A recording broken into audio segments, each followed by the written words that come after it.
suis très heureux de participer à cette série de conférences sur l'histoire du logement, donnée dans le cadre de la Cité de l'Architecture et du Patrimoine. Et je voudrais remercier la Cité de l'Architecture et du Patrimoine donc, de m'avoir invité à participer à cette série de cours. Alors j'ai intitulé mon exposé... je voudrais revenir en arrière. J'ai intitulé mon exposé donc l'habitat bourgeois à la Belle Époque, et je voudrais en guise d'introduction donc faire un certain nombre de remarques. La Belle Époque, évidemment, cela renvoie à une période d'avant 1914, période qui a été perçue rétrospectivement comme heureuse, et qui en réalité ne le fut pas tant que cela. Elle n'a paru telle qu'en contraste avec les années tragiques de la Grande Guerre. Et ce soir, donc, ce que je voudrais vous montrer et analyser avec vous, ce sont quelques réalisations donc, de l'architecture de l'Art Nouveau dans le domaine de l'habitat autour de 1900. Donc c'est d'Art Nouveau et d'habitat en France dont il va être question ce soir. Alors il existe des relations très fortes entre l'Art Nouveau et l'habitat bourgeois. En effet, sur le plan social et économique, on peut dire que la fin du XIXe siècle et le début du XXe siècle correspondent à ce qu'on pourrait qualifier d'apogée de la bourgeoisie européenne. Apogée due à l'enrichissement de cette classe sociale et à la consolidation de son pouvoir. Et pour une large frange de cette bourgeoisie, elle est ouverte aux idées de progrès, d'invention, et elle se tourne en ce qui concerne le logement, l'habitat, vers donc des formules nouvelles, des nouveautés, des innovations. Et ce sont ces commanditaires bourgeois qui ont rendu possible précisément les expérimentations de l'Art Nouveau. D'une certaine manière, et ça a été souvent le cas, ils en ont été les mécènes. Sur le plan architectural, l'habitat est le champ privilégié, peut-on dire, de l'innovation et de l'expérimentation. C'est un type de programme qui est évidemment tributaire du goût du maître d'ouvrage et qui se prête plus particulièrement à la recherche de l'innovation. Il offre, disons, plus de latitude, plus de liberté en ce qui pour le maître d'œuvre. Et il est évidemment particulièrement bien représenté dans l'Art Nouveau. C'est là un fait qui a une dimension totalement, non seulement française, mais européenne.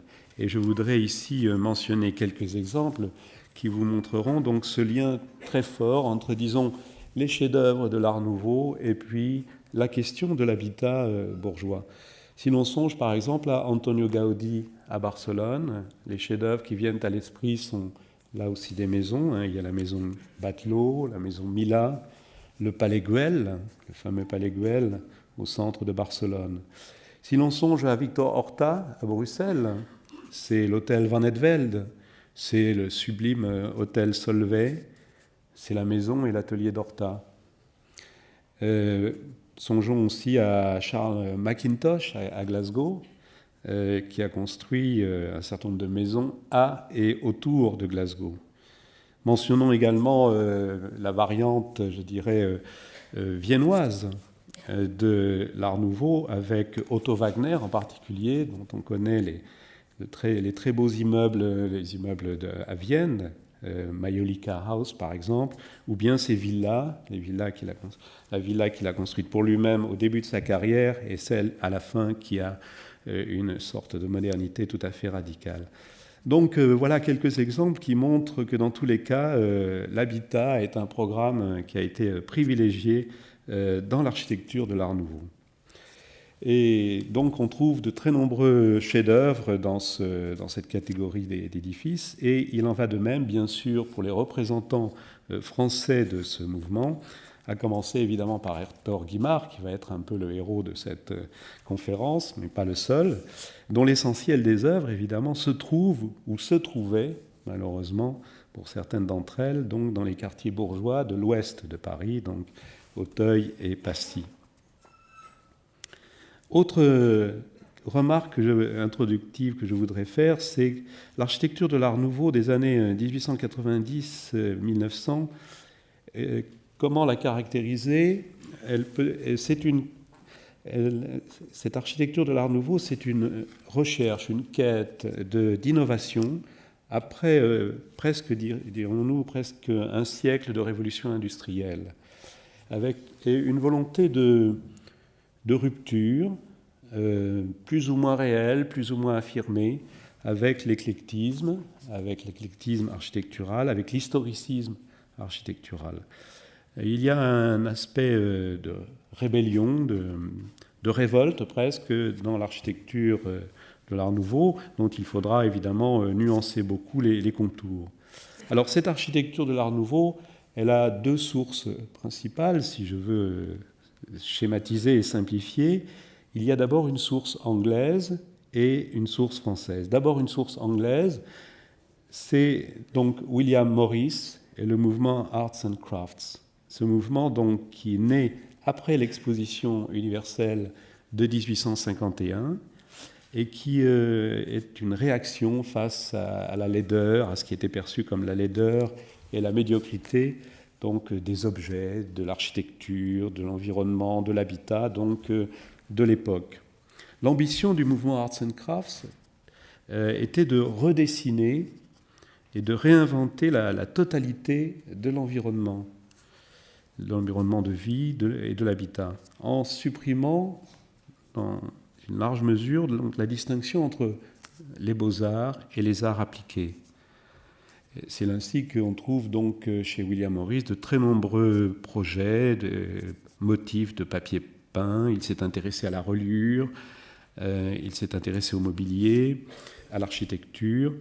Donc il y a une volonté de ne pas de remettre en question les limites, les frontières traditionnelles entre les différents arts, pour essayer de retrouver donc une unité, une synthèse des arts. Et c'est évidemment une aspiration qui va profondément donc marquer l'Art nouveau, l'architecture de l'Art nouveau. Et puis il y a un deuxième courant qui est un courant alors plus français, je dirais, et qui concerne la question du rationalisme en architecture, l'approche rationaliste, qui repose sur l'idée qu'un bâtiment doit montrer la structure, doit montrer comment il est agencé, que l'architecture est une affaire de logique, de construction rationnelle, qu'il n'y a pas de fantaisie, disons, dans l'architecture. Et ce point de vue, évidemment, a été, avec force, défendu par Eugène Viollet-le-Duc. Eugène Viollet-le-Duc, dont on ne soulignera jamais assez donc, l'importance dans l'histoire de l'architecture contemporaine. Viollet-le-Duc a défendu cette cause rationaliste, dans deux ouvrages majeurs. D'une part, le dictionnaire raisonné de l'architecture française du XIe au XVIe siècle, et que tous les architectes des années 1880, 1890, 1900 ont lu et ont médité. Et puis le deuxième livre, ce sont les entretiens sur l'architecture que Viollet-le-Duc donc publie à la suite de la cabale qu'il a chassée de l'École des Beaux-Arts. Donc c'était ses cours qu'il devait donner à l'École des Beaux-Arts de Paris. Donc les entretiens sur l'architecture. Et là, dans une présentation plus maniable, donc cette publication a été effectivement le livre de chevet, peut-on dire, de très nombreux architectes. Donc les écrits de Viollet-le-Duc sont extrêmement importants, les écrits et les images, les projets, je vous en montrerai quelques exemples tout de suite. Les projets de Viollet-le-Duc, dans ses écrits, ont été évidemment des sources d'inspiration extrêmement importantes pour les architectes de l'Art nouveau. Alors, je vais essayer de montrer dans quelle mesure, évidemment, l'habitat bourgeois est le lieu où s'illustrent, bien sûr, ces préceptes. Donc, volonté d'art total, d'une part, et d'autre part, donc, rationalisme de la construction. Alors, je me propose donc de présenter, pour des raisons, je dirais, de pédagogiques, de présenter l'habitat bourgeois en distinguant deux grands types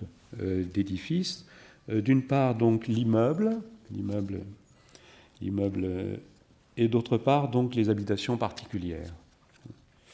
Je commence donc par les immeubles. Et là, il est important de rappeler quelques réglementations d'urbanisme qui vont expliquer évidemment la forme, le parti architectural d'un certain nombre de ces réalisations. Pour dire les choses rapidement et de façon peut-être un peu schématique, il est certain qu'à un certain moment, donc, l'immeuble haussmannien, dont je pense on vous a entretenu dans les conférences précédentes, cet immeuble haussmannien, dit haussmannien, donc, a été perçu comme engendrant une sorte de monotonie donc, de la ville. Et pour pallier finalement cette monotonie, pour remédier à ce qui paraissait comme quelque chose de trop uniforme, donc de nouveaux règlements urbains ont été édictés. Il y en a deux, celui de 1884 et celui de 1902. Celui de 1884 est particulièrement important puisqu'il va rendre possible donc un certain nombre d'innovations dans l'habitat de l'Art nouveau.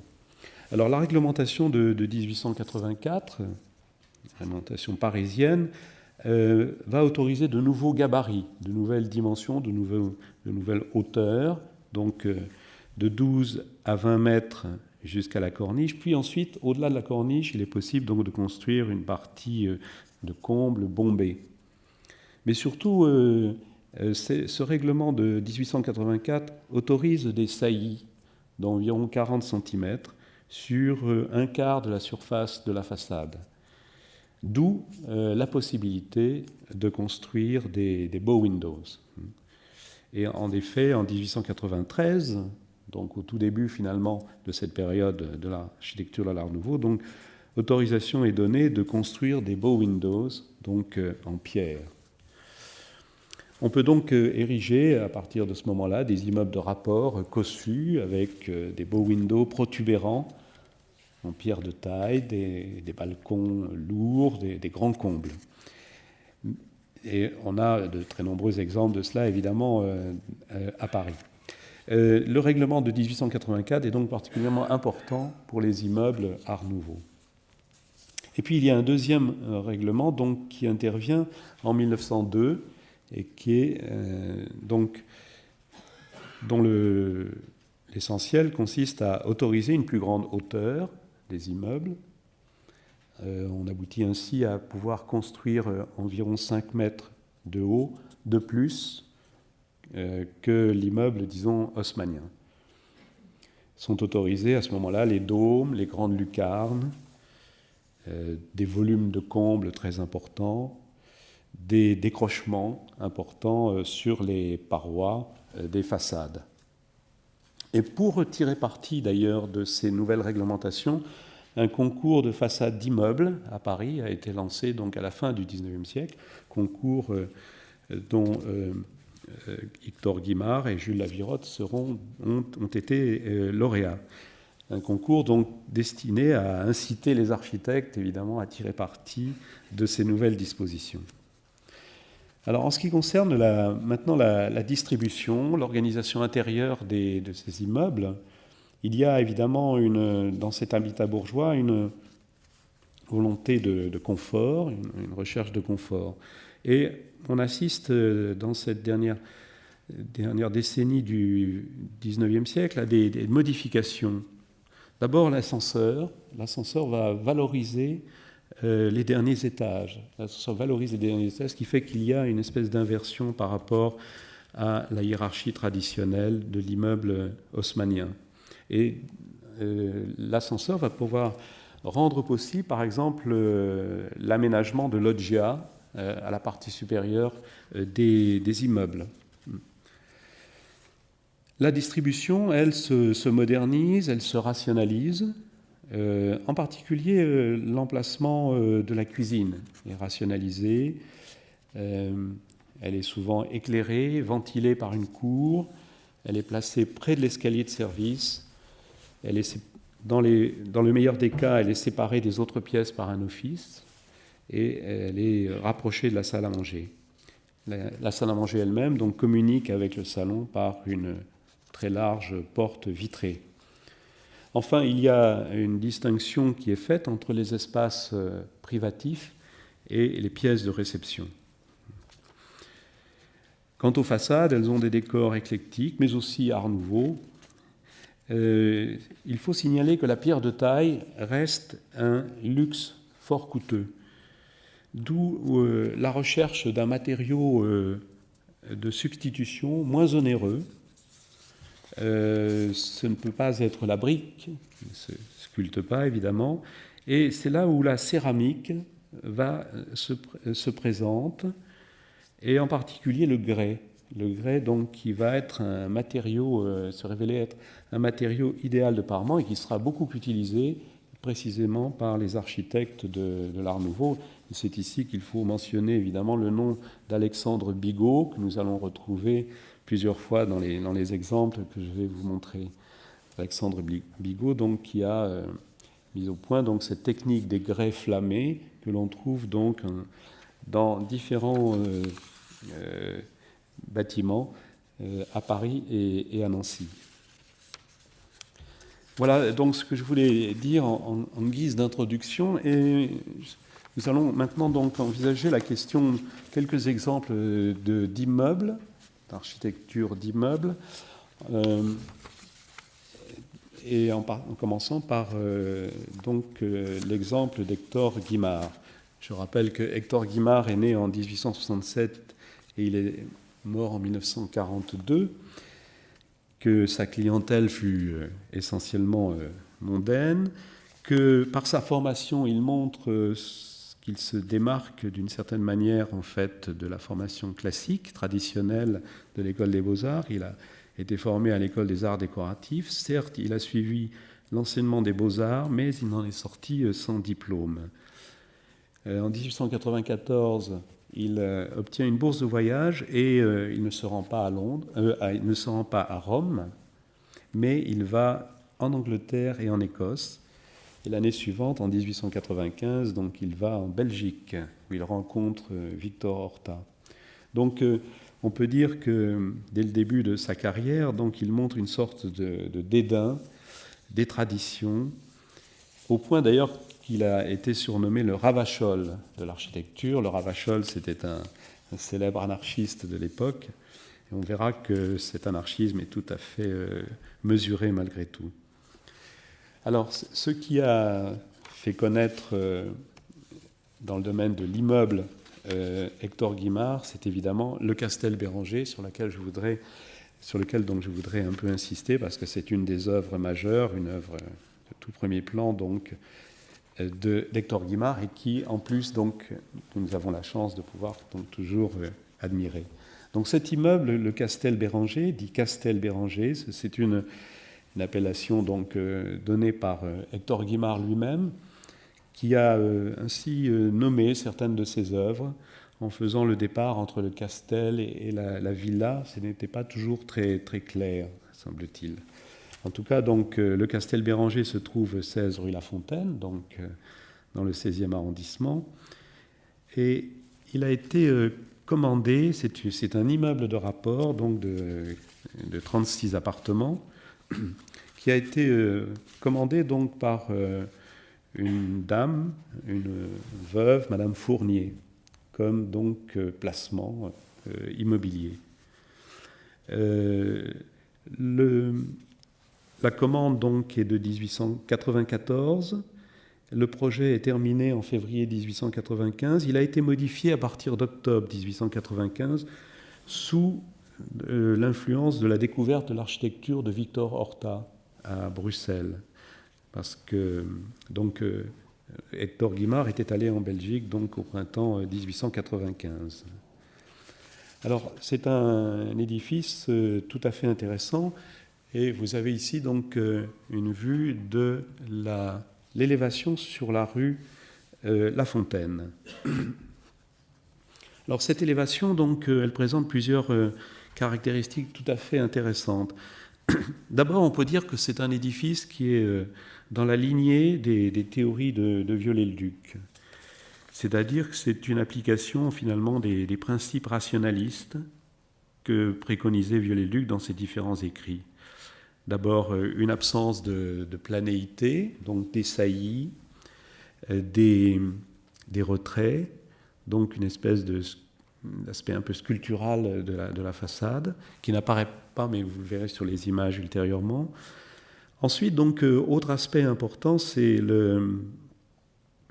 cette absence de planéité, ces projections, ces retraits, ces saillies ont pour but de rendre aisée l'articulation des espaces placés à l'intérieur. Il faut que, d'une certaine manière, le dehors puisse indiquer le dedans.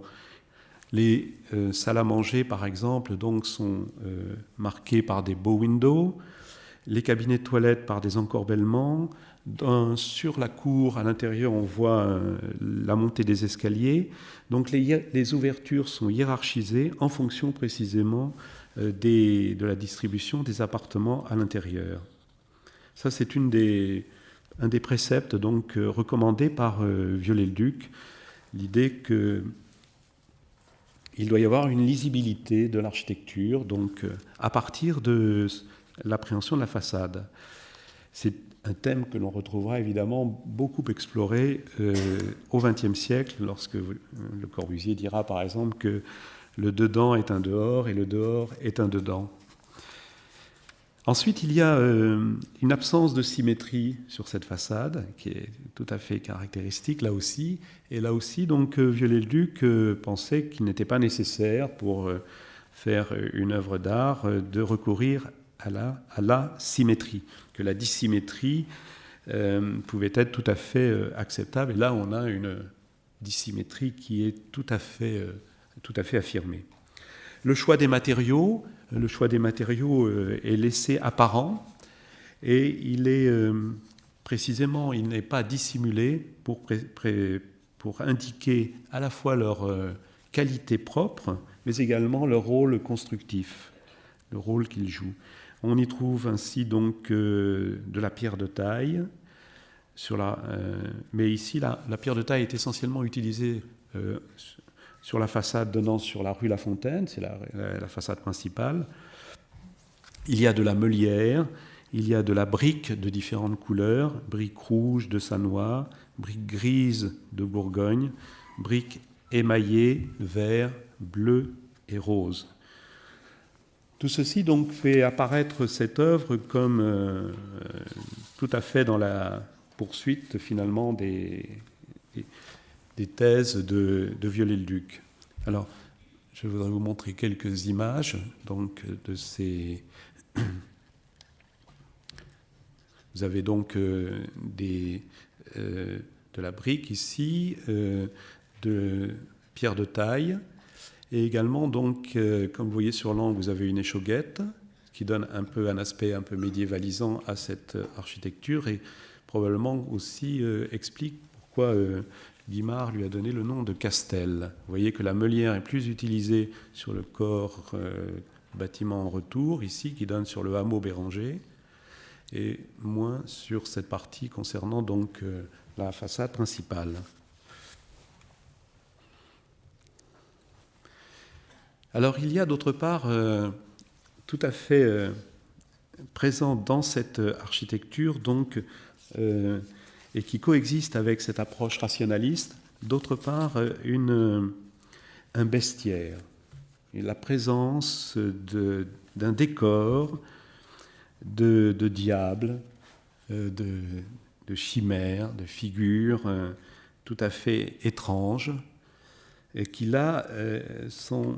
Là encore, c'est une leçon de Viollet-le-Duc, c'est un apport de Viollet-le-Duc, puisque Viollet-le-Duc l'avait fait au château de Pierrefonds, qu'il a reconstruit donc à l'époque du Second Empire, mais également, on peut dire aussi, par exemple, pour les gargouilles de Notre-Dame. Donc, on trouve cet aspect très présent sur le Castel Béranger. Qu'est-ce que l'on trouve ? On trouve des hippocampes, qui sont des ancres en forme d'hippocampe, ici. Ce bestiaire a été réalisé par deux sculpteurs, Ringel et Raffanel. Des hippocampes, des balcons avec des visages où on a cru voir en fait des sortes d'autoportraits de Guimard, des sortes des portraits un peu narquois, autoportraits un peu narquois donc de Guimard.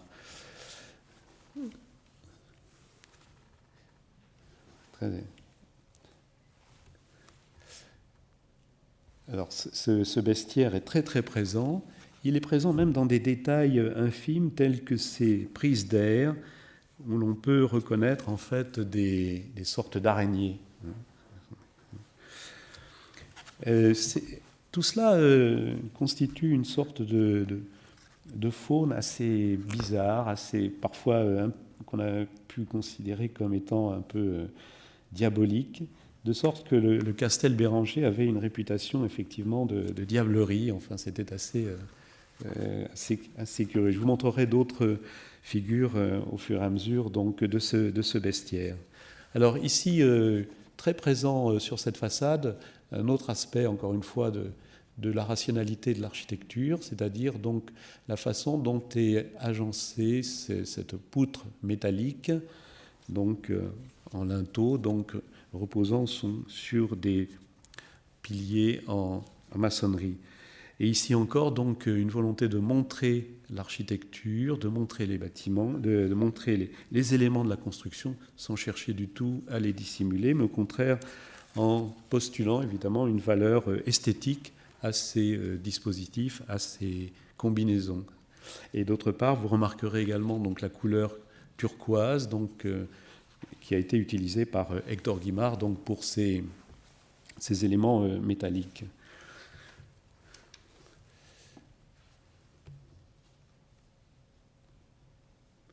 Alors, même dans les détails des soupiraux, par exemple, les grilles ont été donc dessinées avec cette fameuse ligne. Et lorsque Guimard donc veut réinventer un vocabulaire décoratif, en fait, il va s'inspirer de la ligne, mais de la ligne qu'il emprunte donc à la tige de la fleur. La fameuse porte, donc dissymétrique, une porte donc avec une très belle œuvre de ferronnerie et une plaque de cuivre, et qui a été très très bien restaurée. Donc ça c'est une photographie tout à fait récente de cette porte, qui était un morceau de bravoure en fait de ce castel. Alors l'entrée est tout à fait intéressante. Cette porte est placée dans un arc très légèrement ogival, dont les proportions ont été transformées par Guimard, avec deux piliers de part et d'autre donc, de cette porte, piliers qui sont disproportionnés par rapport au reste, où l'on voit Guimard réinventer finalement des archétypes de l'architecture. Il réinvente à la fois le chapiteau et puis le socle aussi, socle où l'on peut voir aussi bien peut-être des griffes de batraciens ou de dragons que des salamandres, enfin, en tout cas des formes tout à fait imprécises, indéterminées, mouvantes, mais qui montrent bien là encore une fois donc l'originalité de cette entrée. Le bâtiment a été évidemment primé au concours donc, des façades de la ville de Paris, et ceci est donc rappelé sur la façade du Castel Béranger. Voici un détail donc, de cette base qui montre là encore l'inventivité donc, de Guimard. Alors, en retour, donc, sur le hameau, vous avez donc, la partie arrière qui, là aussi, est tout à fait intéressante, qui est peut-être moins connue, mais qui est tout aussi intéressante. D'abord, il y a cette grille, mais il y a surtout donc, ces deux piliers, ici, vous voyez, de meulière, surmontés par, là encore, donc, une expression de ce bestiaire assez fantastique. En fait, ce sont des sortes de sphinx affrontés, une espèce de stylisation de figures de sphinx affrontées. Mais ce n'est pas tout. On pourrait encore voir dans la cour intérieure, vous voyez aussi la lisibilité des escaliers. Il y a presque un aspect un peu démonstratif dans cette façon de montrer les montées d'escalier sur la façade. Il y a également donc une fontaine qui est un animal assez étrange, qui évoque également peut-être de l'eau qui s'écoule, quelque chose d'assez surprenant, assez en fonte.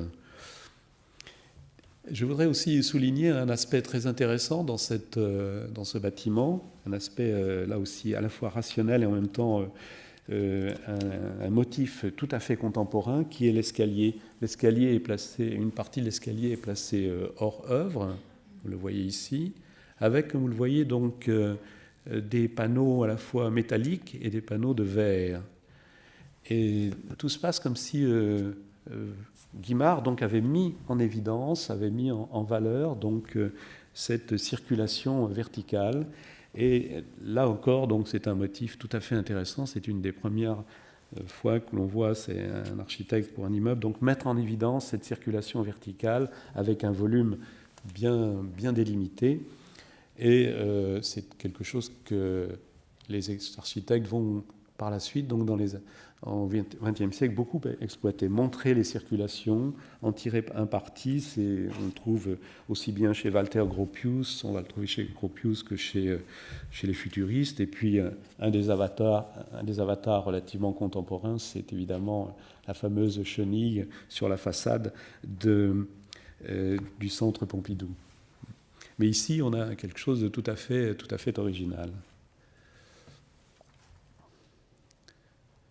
Alors l'intérieur, donc les appartements ont été occupés par Signac, le peintre Signac, qui avait son atelier et un appartement au dernier étage,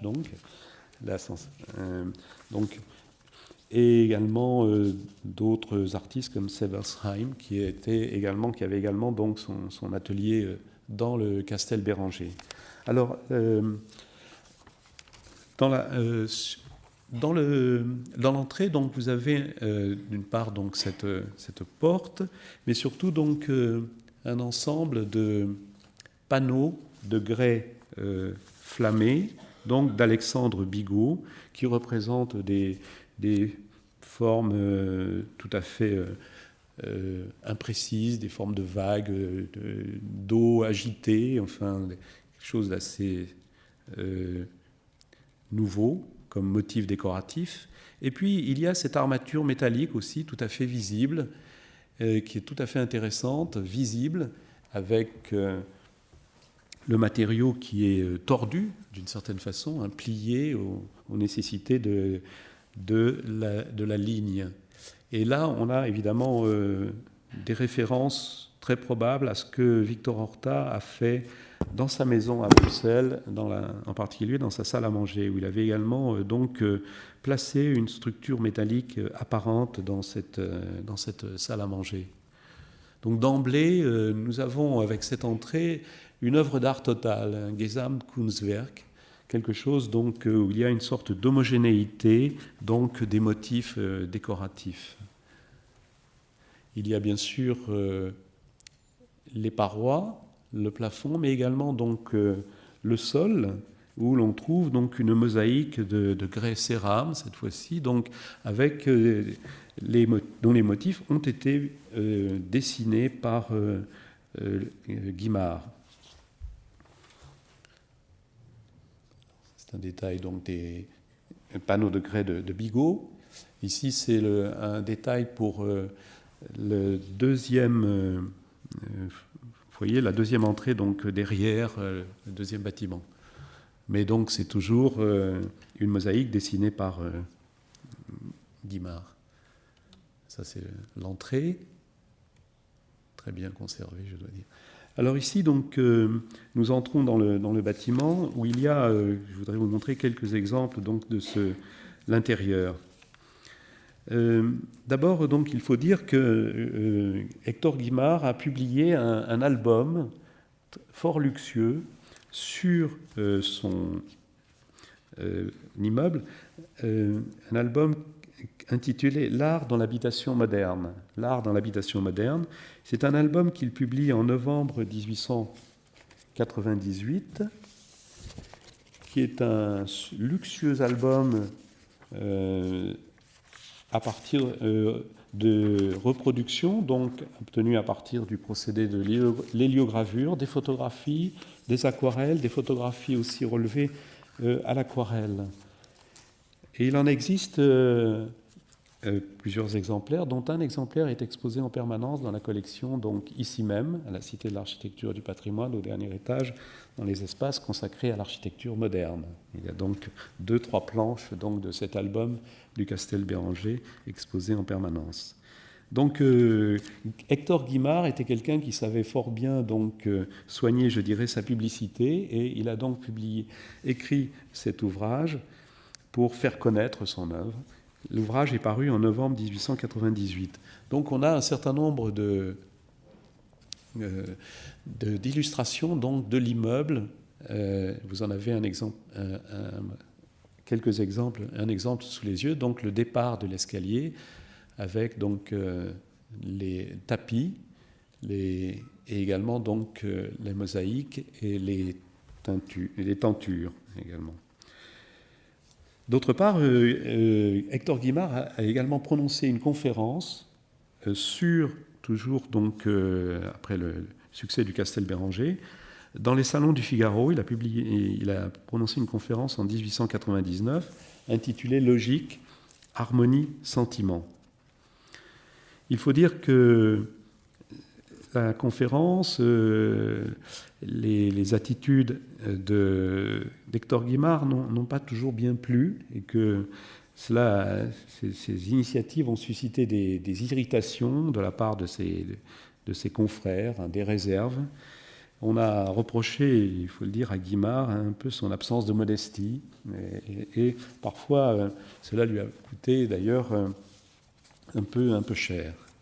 Alors je voudrais vous montrer donc quelques images de l'intérieur du Castel Béranger, avec d'abord donc cette carte postale, c'est une très célèbre carte postale.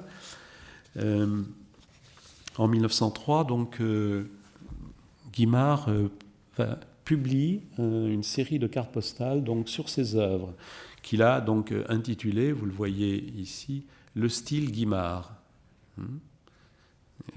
Expression d'ailleurs aussi qui a soulevé quelques sarcasmes de la part de ses confrères, le style Guimard.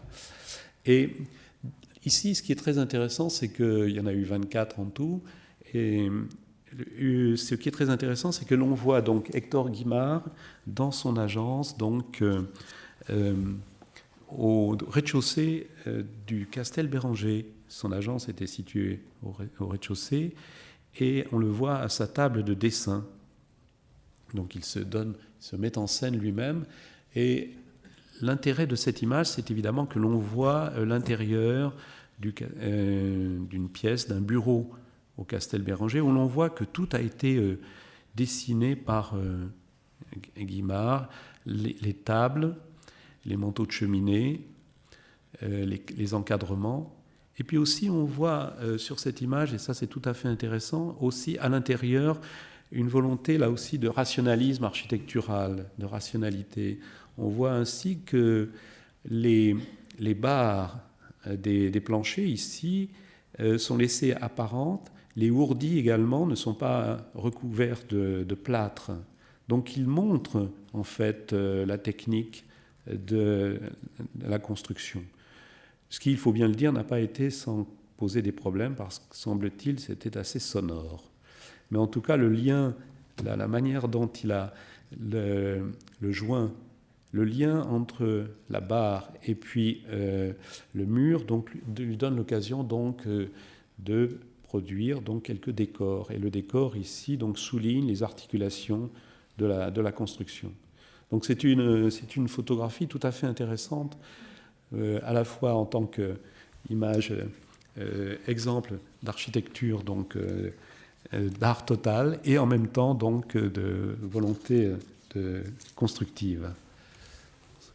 Alors, je voudrais vous montrer quelques exemples, évidemment, à propos du Castel Béranger, donc de ces différentes formes de créativité donc d'Hector Guimard. Hector Guimard s'intitulait lui-même architecte d'art. Il se disait architecte d'art, voulant dire par là donc il créait non seulement l'architecture au sens strict du terme, mais également donc tout le décor intérieur, donc plus de lien, plus de coupure entre l'architecture et les arts appliqués. Et donc pour le Castel Béranger, donc on lui doit donc la totalité de la décoration. Ici donc vous avez le papier peint, un papier peint donc avec différents motifs pour les antichambres, les salons et les salles et les chambres, où l'on trouve évidemment des formes assez étranges, peut-être des évocations de grenouilles, de batraciens, je ne sais pas. Enfin, on peut y voir, chacun peut y voir selon ses fantasmes, je dirais. En tout cas, l'influence du japonisme est assez évidente dans ce papier peint. Ça, c'est une planche donc, de l'album du Castel Béranger. Pour les antichambres, ici, certains des locataires, des propriétaires, des locataires de l'immeuble aimaient beaucoup, d'autres moins. Signac appréciait beaucoup ce genre de papier peint, d'autres, au contraire, disaient que ça leur provoquait des cauchemars, enfin, ou des hauts le cœur, etc. C'était diversement apprécié, disons. Ici, c'est un appartement donc, de Pierre Selmersheim, avec donc, des meubles de la création donc, de Guimard, et qui montre bien, encore une fois, donc, cette totalité de l'environnement donc, qui a été fait. Alors, pour meubler le Castel Béranger, mais aussi d'une manière générale, donc, Hector Guimard va concevoir pour ses intérieurs bourgeois donc, du mobilier. Et là, je voudrais vous montrer quelques exemples de ce mobilier. Donc ici, c'est une banquette de fumoir qui était destinée au Castel Béranger, qui est de 1897 et qui est conservée au musée d'Orsay. On peut voir donc, dans la collection du musée d'Orsay. Donc là, la dissymétrie est absolument totale, ainsi que donc le dynamisme de la forme linéaire.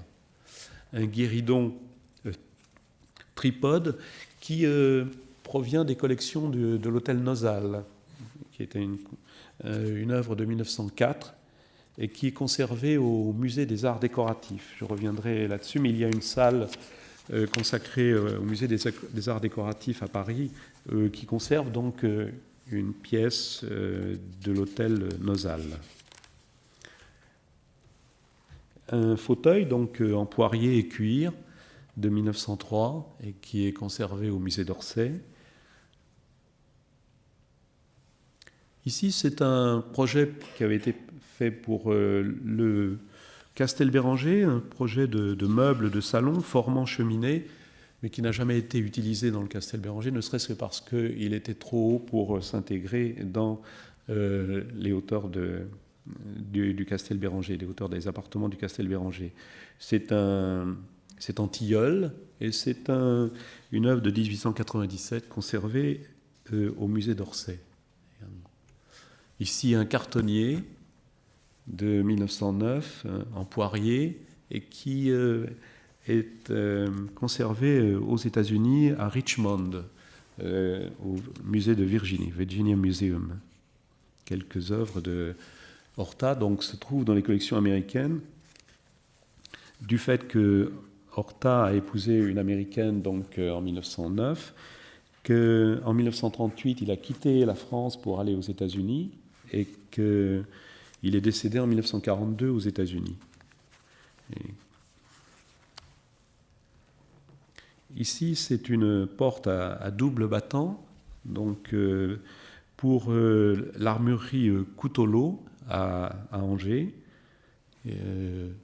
porte en fer forgé, avec de l'orme et du noyer, et qui est conservé au musée d'Orsay, et qui est semblable à ce que l'on pouvait trouver donc dans certains appartements du Castel Béranger. Le vitrail aussi, Guimard a excellé dans la technique du vitrail, et en particulier ici c'est un exemple, le vitrail pour la propriété Roy, donc de 1897, conservé là aussi donc au musée d'Orsay. La créativité de Guimard se porte sur des objets très simples qu'il redessine, comme par exemple donc ces poignées et ces boîtiers de Crémone de 1898 en laiton et en fonte de fer, conservés là aussi donc au musée d'Orsay. Que conclure sur le Castel Béranger, qui vous voyez est une œuvre extrêmement complexe, à la fois une dimension onirique, je dirais, et une dimension rationaliste. Le Castel Béranger était évidemment un immeuble de rapport. Il est situé dans un quartier d'Auteuil qui, à l'époque, faisait partie de Paris depuis relativement peu de temps, depuis une trentaine d'années, et qui était donc en pleine urbanisation, qui était en même temps un quartier relativement excentré par rapport, évidemment, au centre de Paris. Ce Castel Béranger a été construit comme immeuble à loyer pour un meilleur rendement financier, ce qui fait que, d'une certaine façon, Madame Fournier a demandé à Guimard de faire des économies, je dirais. Et l'immeuble, contrairement à ce que l'on pourrait croire, n'était pas vraiment luxueux. Les logements étaient relativement exigus. Les plus vastes, c'était 100 mètres carrés, c'est déjà pas mal, mais enfin, beaucoup n'avaient pas 60 mètres carrés. D'autre part, dans ce Castel Béranger, il y avait une absence de salle de bain. Il y avait des cabinets de toilette, mais assez succincts, donc un confort relatif. Une absence d'ascenseur, à l'époque, on a remédié à cette absence depuis lors, mais enfin, à l'époque, il n'y avait pas d'ascenseur donc, dans le Castel Béranger. Et puis, comme je le disais, donc, le plancher avec les ourdis apparents donc, se sont révélés tout à fait sonores. Donc il y avait des sortes de dysfonctionnements dans ce bâtiment. Donc le modernisme de la construction, de l'architecture a été limité, pourrait-on dire, par l'intérêt bien compris de la commanditaire. Et Guimard, d'ailleurs, a toujours été, bien qu'il ait été qualifié de ravachol de l'architecture, a toujours été solidaire de ces commanditaires qui étaient attachés aux revenus de la rente mobilière. On verra donc tout de suite un deuxième exemple où l'on voit aussi donc Guimard intervenir pour construire donc des immeubles de rapport. Donc tout compte fait, je n'irai pas jusqu'à dire que le Castel Béranger était un immeuble de caractère populaire, bien sûr, mais il y avait quand même un confort relativement limité par rapport à ce que l'on pouvait donc trouver donc à la même époque. Alors, en transition, nous passons à Jules Lavirotte avant de revenir à Guimard, parce que je voudrais montrer comment est-ce que Lavirotte, dans le fond, qui est un architecte donc contemporain de Guimard, lui, on ne trouve pas du tout la dimension rationaliste, je dirais, donc dans son architecture. C'est un architecte donc, qui se pratique un peu une sorte de délire décoratif, un délire ornemental qui est souvent plaqué sur la façade et où il n'y a pas du tout cette dimension de vérité ou d'honnêteté de la construction qui était quand même un des préceptes de Viollet-le-Duc. Donc, alors cet immeuble, Jules Lavirotte a construit des immeubles bourgeois dans le 7e arrondissement. Il y a le fameux immeuble du 3 Square Rapp de 1899. Mais j'ai choisi de vous montrer l'exemple évidemment le plus célèbre, qui est celui du 29 avenue Rapp, donc achevé en 1901. Avec ici un délire décoratif tout à fait étonnant. Donc au rez-de-chaussée et à l'entresol, vous avez de la pierre avec des motifs de céramique autour de la porte en particulier. Et là, c'est vraiment plaqué sur la façade. C'est un immeuble qui a été à l'origine aussi de ce surnom, le style nouille, avec l'abondance évidemment des des lignes, des caractères linéaires. Alors, par ailleurs, donc, dans la partie supérieure, on trouve un grand arc, on trouve une loggia, des ouvertures de formes différentes, une alternance de toits et de terrasses, quelque chose de tout à fait, il faut bien le dire, tout à fait inventif, avec un revêtement de céramique. Et vous voyez par exemple des consoles ici, sous forme de tête de taureau, quelque chose de tout à fait intéressant. Et je dirais qu'on a ici un peu ce que Salvador Dali disait à propos de cette architecture. Il parlait de l'architecture comestible du moderne style, de l'architecture de l'Art nouveau. Et on a ici, il disait que la beauté sera comestible ou ne sera pas, à propos de l'Art nouveau. Et d'une certaine manière, en fait, cet immeuble du 29 avenue Rapp est un exemple de cette architecture comestible. Donc un décor plaqué, mais une dimension, je dirais, structurale qui n'est pas présente. On connaît aussi de Jules Lavirotte le Céramique Hôtel, donc, qui se trouve près de avenue Wagram, 1904. La porte montre bien effectivement ce caractère tout à fait exubérant donc, du décor. Alors je reviens maintenant à Guimard avec l'immeuble,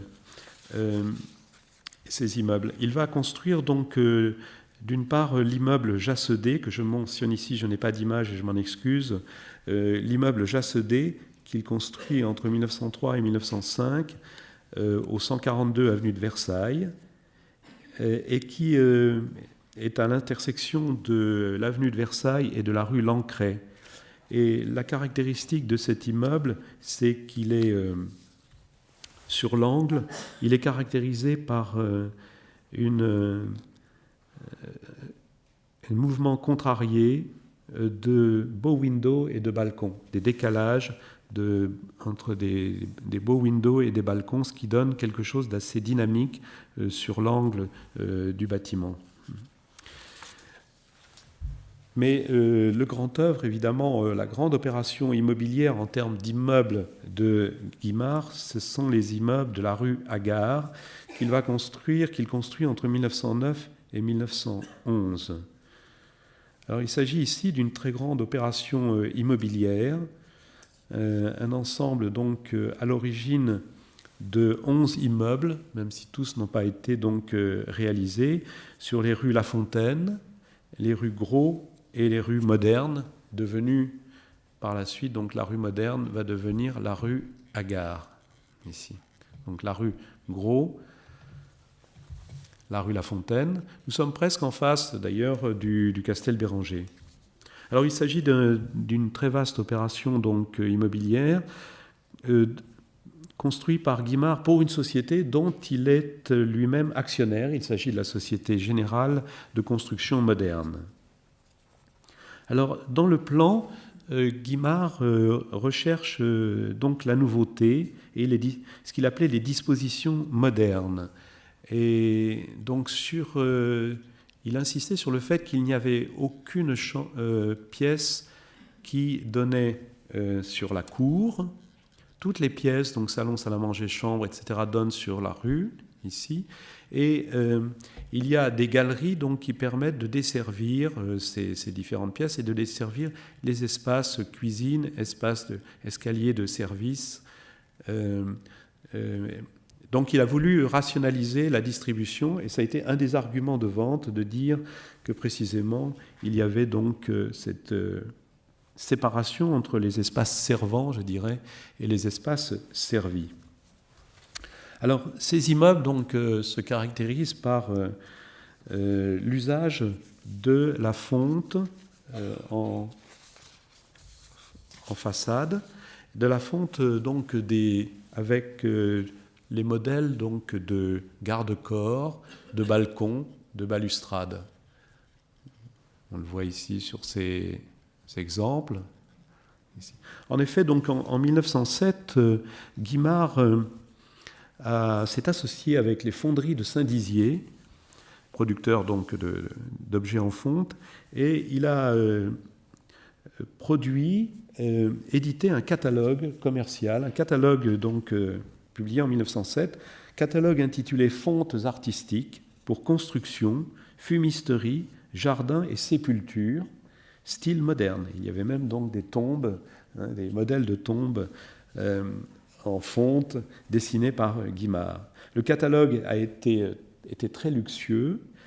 Il entendait être une démonstration du style Guimard et en même temps il montre des codes très précises, donc avec la possibilité évidemment de commander ces objets.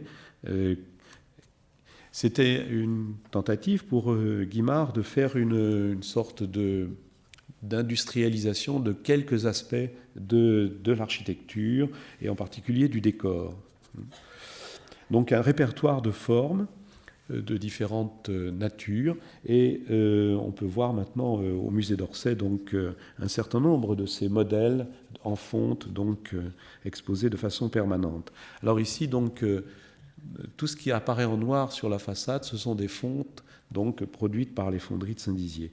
Il faut dire que cette expérience donc s'est révélée être un échec, en fait un échec commercial. L'Art nouveau était passé de mode et finalement Guimard fut le seul véritable client de ces fonderies. Alors ces immeubles donc se caractérisent par une sorte d'assagissement, pourrait-on dire, de l'Art nouveau et en tout cas ils sont assez différents de l'immeuble du Castel Béranger. Les couleurs donc sont revenues à des couleurs, une sorte de bichromatisme, couleur crème pour la brique et la pierre. Donc pierre calcaire et brique de couleur crème. Ici, on le voit mieux sur ce détail, ici. Et donc je vous montre ceci, je crois qu'il a disparu maintenant, ce café. J'ai pris une photo il y a très, très longtemps, mais je l'ai incluse ici parce que je crois elle est disparue. Et donc une disparition du chromatisme, et il reste finalement extérieurement sur les façades donc des traces de néo-gothique, mais très succinct, très mesuré, très discret. Et puis, donc par contre, une grande inventivité dans les balcons et les fontes, les éléments en fonte. Ceci concerne aussi, bien sûr, les plaques des noms des rues. En fait, la rue moderne est devenue la rue Agar. En fait, il s'agissait d'une tragédienne qui habitait le quartier, Marie-Léonie Charvin, donc dite Agar, et pour laquelle donc Guimard a dessiné donc un monument qui se trouve à l'entrée de la rue. Un monument très sobre, un très beau monument, donc consacré à la tragédienne, donc Agar.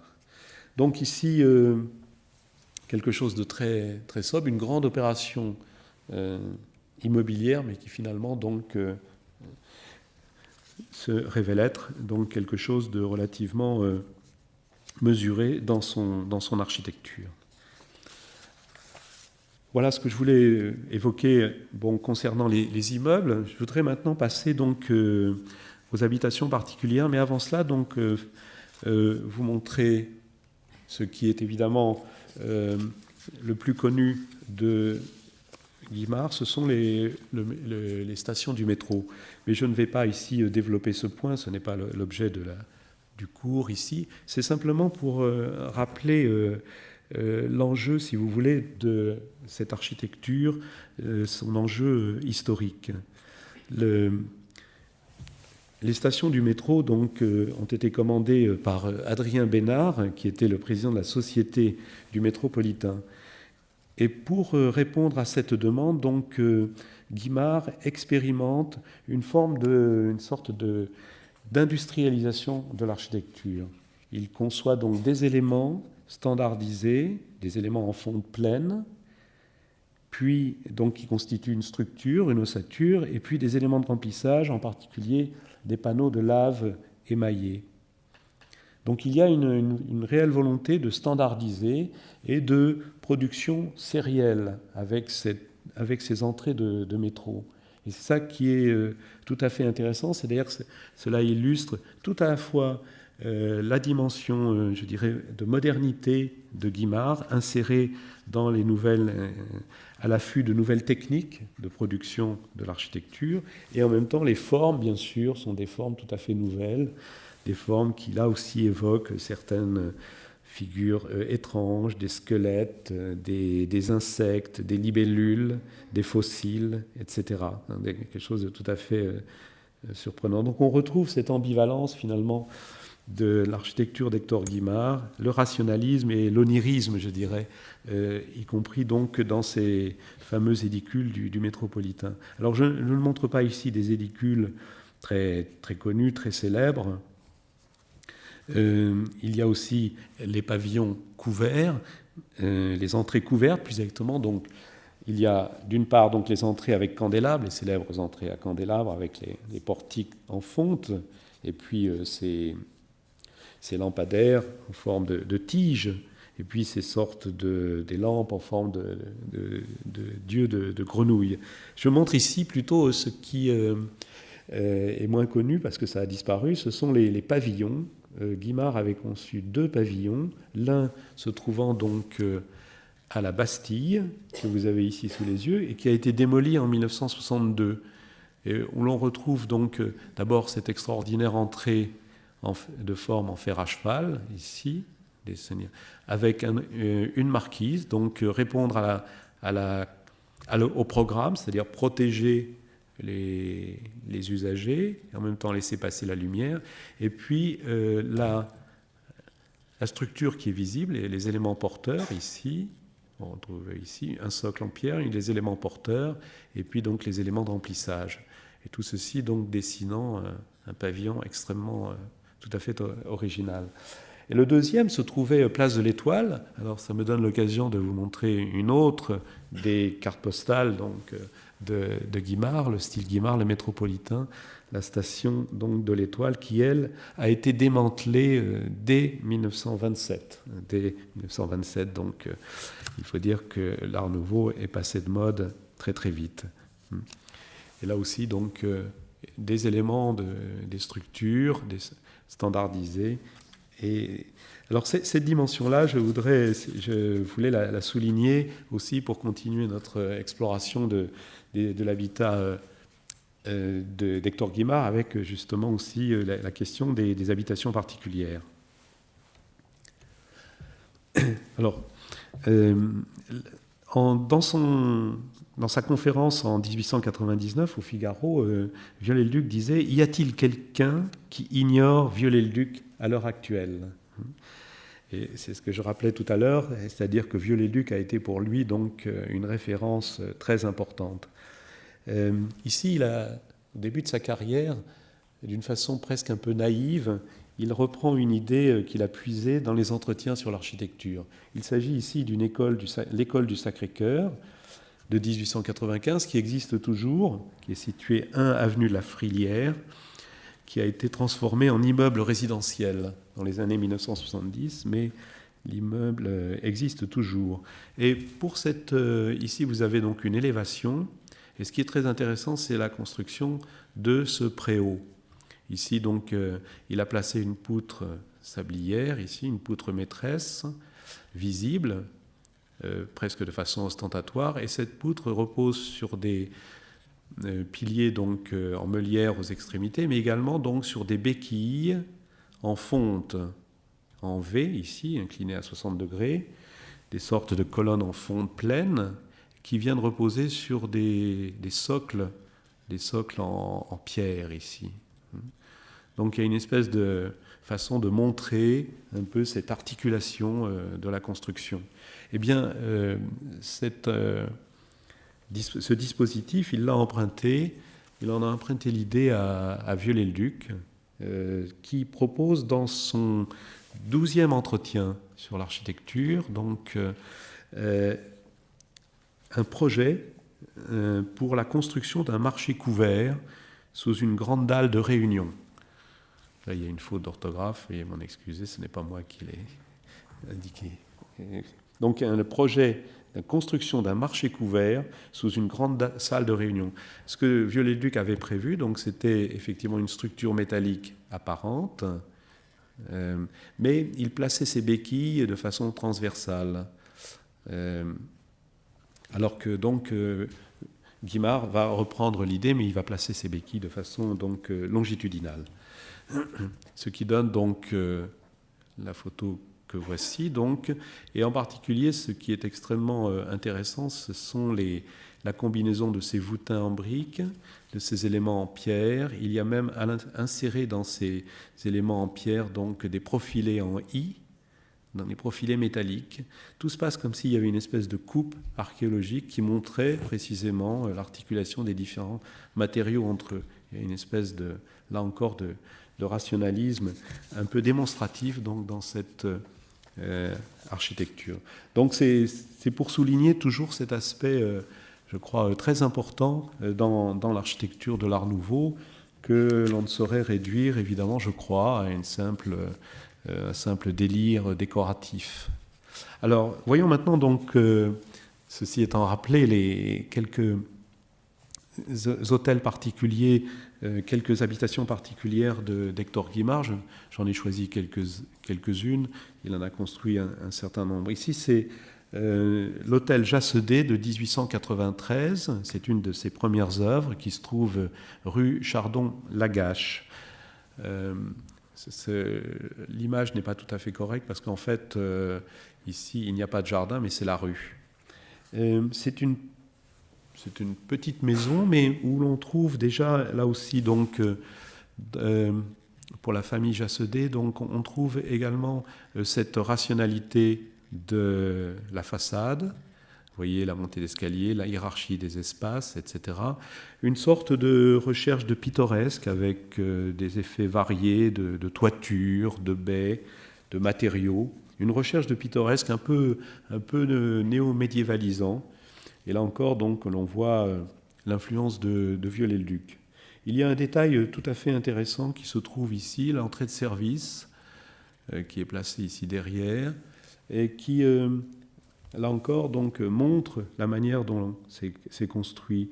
Il y a une entrée avec un étai métallique, oblique, et puis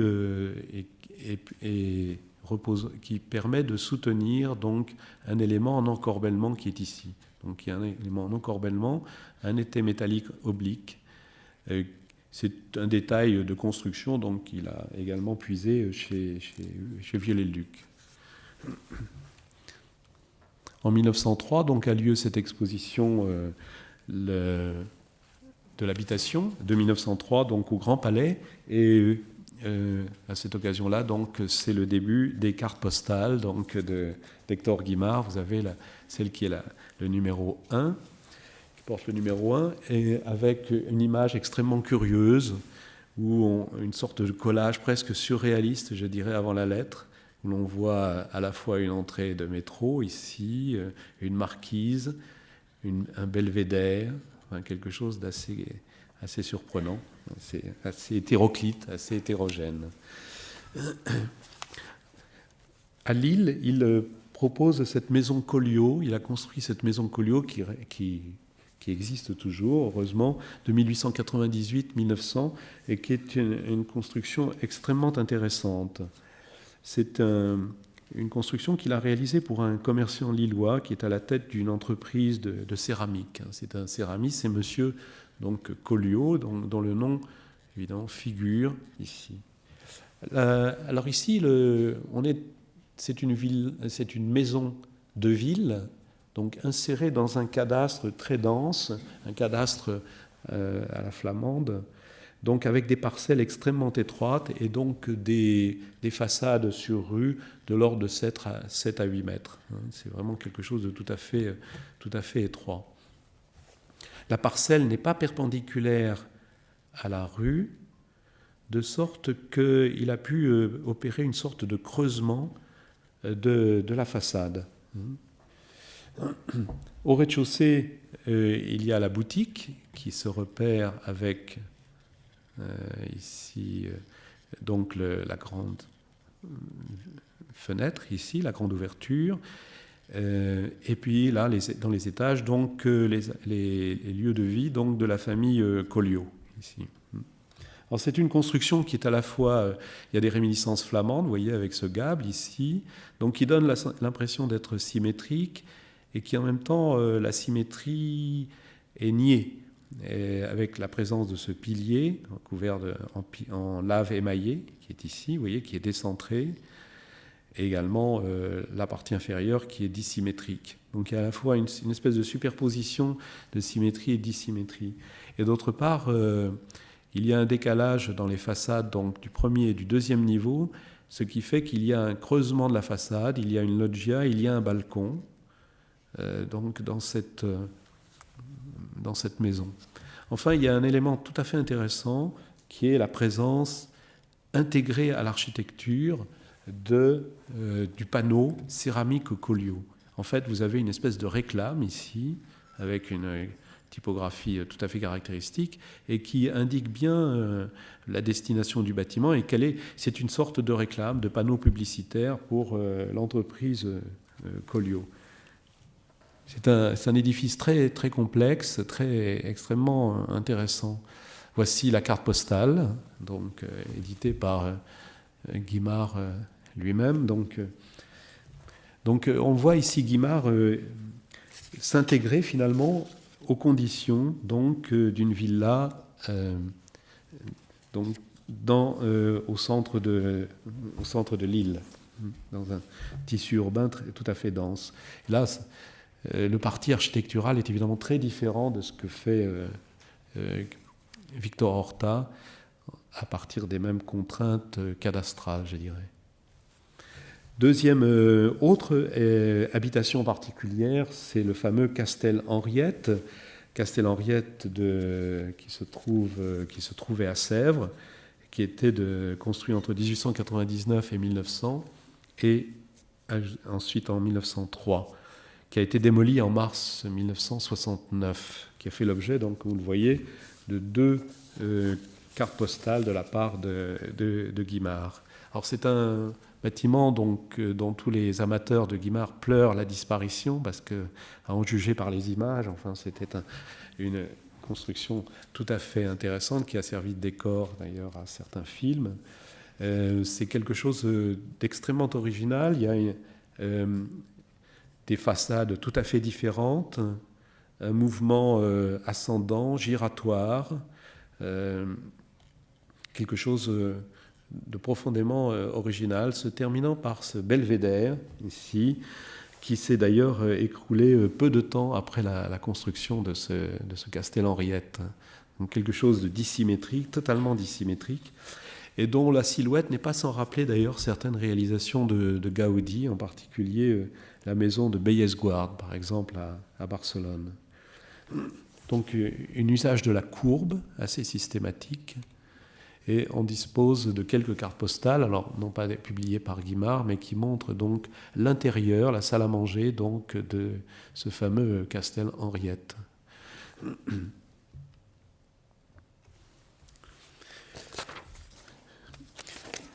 En 1905-1910, entre 1905 et 1910, les dates sont discutées.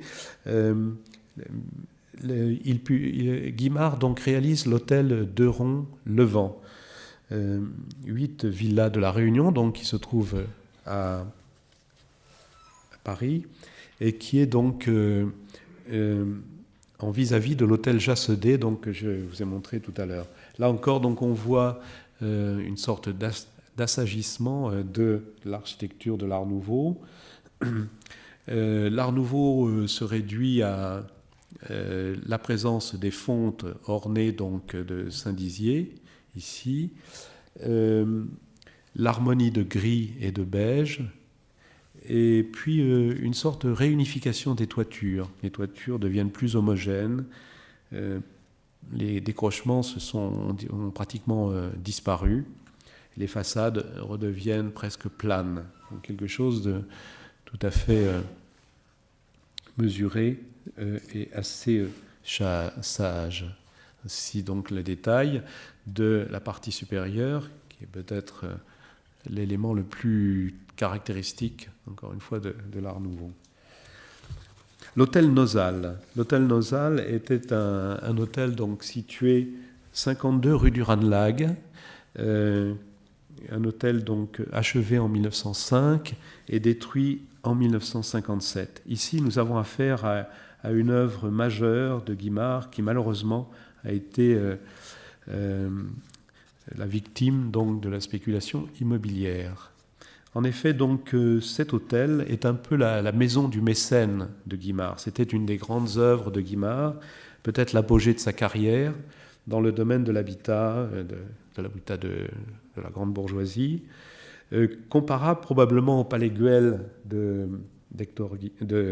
d'Antonio Gaudi ou de l'hôtel Solvay de Victor Horta. Alors Léon Nosal était un négociant en métaux, il était un des mécènes, je dirais, donc, de Guimard. Guimard a construit plusieurs choses pour sa famille. Le plan était un plan tout à fait, je suis obligé de parler au passé, le plan était un plan tout à fait original, construit sur la diagonale du Necker, et là encore, Guimard s'est inspiré d'un projet figurant dans les entretiens sur l'architecture de Viollet-le-Duc. Viollet-le-Duc avait présenté dans le 17e entretien, un projet de construction d'un hôtel particulier. Il en avait également montré le plan, détaillé, analysé le plan, et avec une planche également, la planche 33. Et ça a été le point de départ, cette image a représenté le point de départ de ce parti architectural pour l'hôtel Nosal. Au rez-de-chaussée, donc, il y avait semble-t-il, un effet de symétrie et de dissymétrie. Au rez-de-chaussée, deux ailes symétriques, ici, qui convergeaient vers le centre, à angle droit, le grand salon à gauche, ici, et à droite, donc, une salle de billard. Mais, en dehors de cela, donc, ce qui donnerait l'impression d'une symétrie, mais en fait, il y avait en plus des éléments annexes qui introduisaient une dissymétrie. Et à droite, il y a une salle à manger. Il y avait une salle à manger et un jardin d'hiver, ici. Et de l'autre côté, à gauche, donc, la bibliothèque. Au premier étage, donc, les espaces réservés aux maîtres de maison, ici, avec un balcon convexe, ici. Et puis au deuxième étage, donc, des chambres d'amis et également donc, les chambres et l'appartement donc, de la mère de Madame Nosal. Donc une sorte de petit château, enfin quelque chose que l'on s'accorde à considérer vraiment, d'après les documents d'époque, comme étant un habitat particulièrement luxueux et pour lequel donc, Guimard avait également donc, conçu la décoration intérieure. Je signale qu'au Musée des Arts Décoratifs donc, est exposée une chambre à coucher de l'hôtel Nosal, qui est datée de 1903. Il y a un lit, une grande armoire. C'est un mobilier qui a été exécuté à l'occasion du mariage de Caroline Nosal avec Albert Pézieux. D'où le caractère assez féminin, d'ailleurs, du mobilier. Donc tout ceci a malheureusement disparu. L'hôtel Nosal. L'hôtel Guimard. Alors l'hôtel Guimard est donc de 1909. Il est situé 122 avenue Mozart. Alors ici, donc en 1909, donc Hector Guimard épouse une femme peintre américaine qui s'appelle Adeline Oppenheim.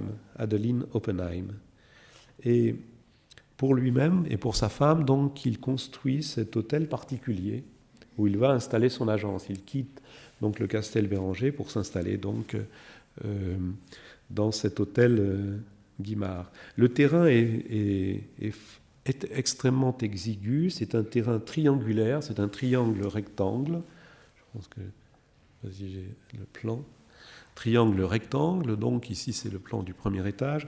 Un triangle rectangle dont le grand côté, qui est ici, est un mur mitoyen aveugle. Donc l'avenue Mozart et la Villa Flore ici. Donc quelque chose, une sorte de défi pour l'architecte, évidemment, sur une parcelle qui était loin d'être commode. Donc il va en particulier donc, procéder à des encorbellements pour gagner évidemment des surfaces tout à fait appréciables. Alors ici, il y a une inventivité, une très très grande inventivité de Guimard, puisque chaque niveau est différent. On a pu y voir, la distribution de chaque étage est différente. On a pu y voir d'ailleurs les prémices d'une sorte de plan libre. Pourquoi a-t-il pu faire cela? Eh bien parce que vous voyez que ce sont des murs porteurs, donc il a utilisé, et puis donc des poutres métalliques qui lui permettent donc d'avoir des espaces sans poteaux intermédiaires, sans cloison portante. En sous-sol, il avait été placée la cuisine. Et là encore, on retrouve un peu peut-être une sorte d'influence de Victor Horta, puisque dans la maison d'Horta également, à Bruxelles, Horta avait placé la cuisine en sous-sol. Son agence était installée au rez-de-chaussée. Une agence avec donc son bureau sur l'angle, mais également les pièces de ses collaborateurs, des dessinateurs, et puis également donc il avait placé l'escalier de service dans l'angle ici, et il avait également donc conçu un ascenseur de forme trapézoïdale avec des parois transparentes. Donc quelque chose d'assez original.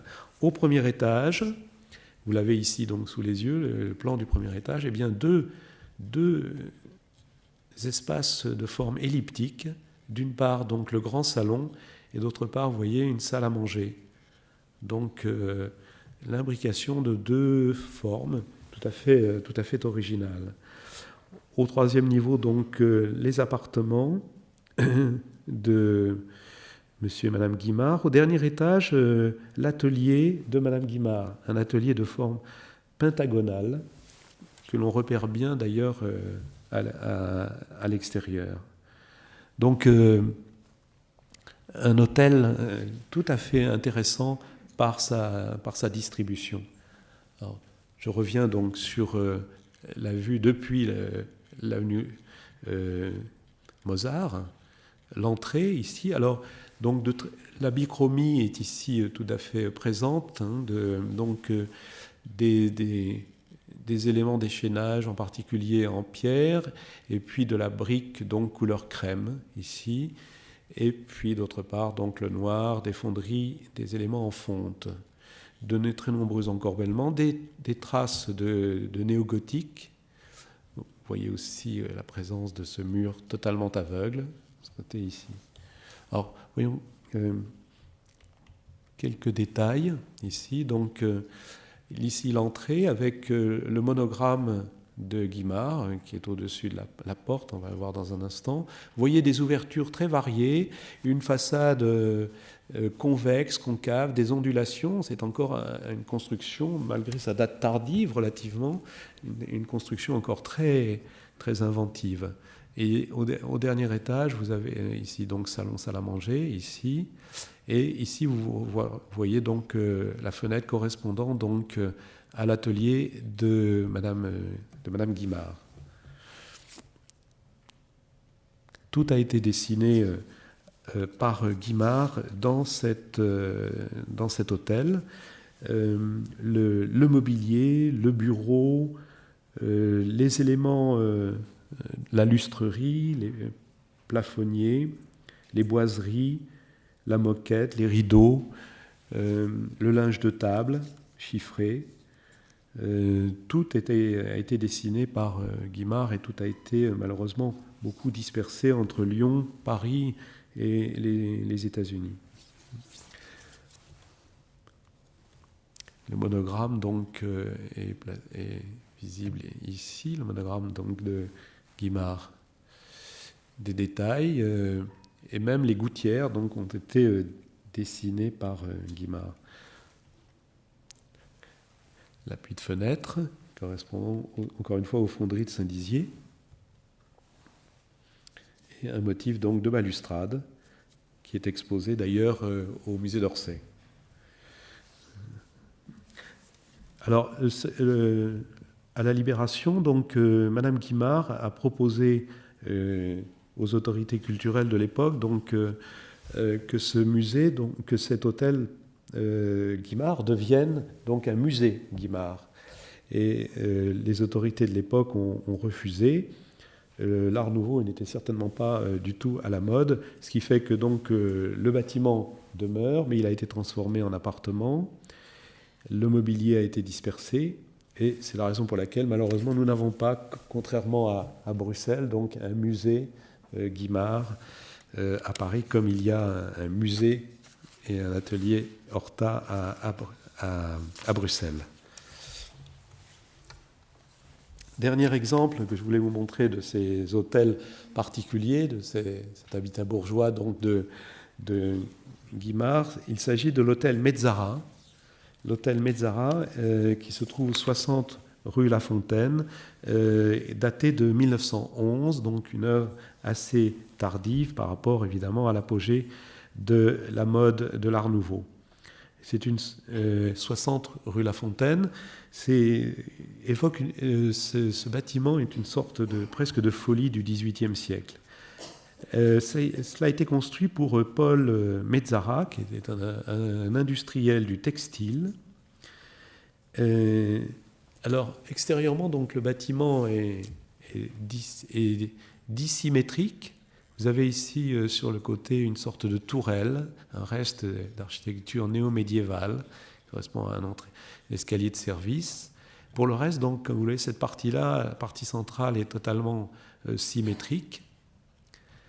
On y retrouve là encore une fois donc, les appuis de fenêtres, les balcons des fonderies de Saint-Dizier.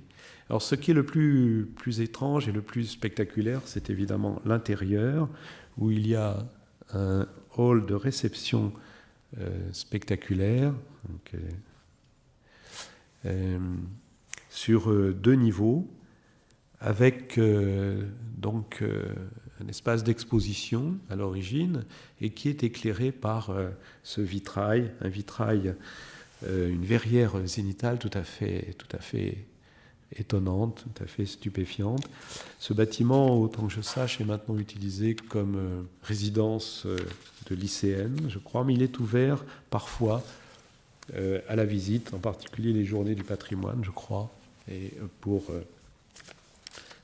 par les amis d'Hector Guimard, et une association de défense donc, de l'architecture d'Hector Guimard.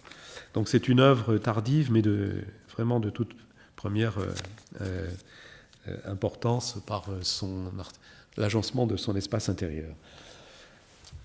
Je voudrais maintenant donc continuer cette exploration en vous montrant deux exemples donc, de l'école de Nancy, puisqu'on a à la fois donc, de l'habitat de la bourgeoisie nancéenne et en même temps relevant de l'architecture de l'Art nouveau, puisqu'on y trouve également donc, des innovations tout à fait intéressantes. L'école de Nancy procède évidemment de la défaite, de la situation politique engendrée par la défaite de 1870. Nancy se retrouve au centre d'un bassin industriel en pleine expansion, avec une implantation des industries sidérurgiques, des mines de fer du bassin de Briey, qui sont mises en exploitation. Donc, développement de la métallurgie, de la construction métallique, de la chaudronnerie, ce qui crée un enrichissement. Il y a des banques, des grands magasins, une chambre de commerce très active, une croissance démographique, avec une croissance aussi urbaine qui s'est révélée être relativement anarchique, il faut bien le dire.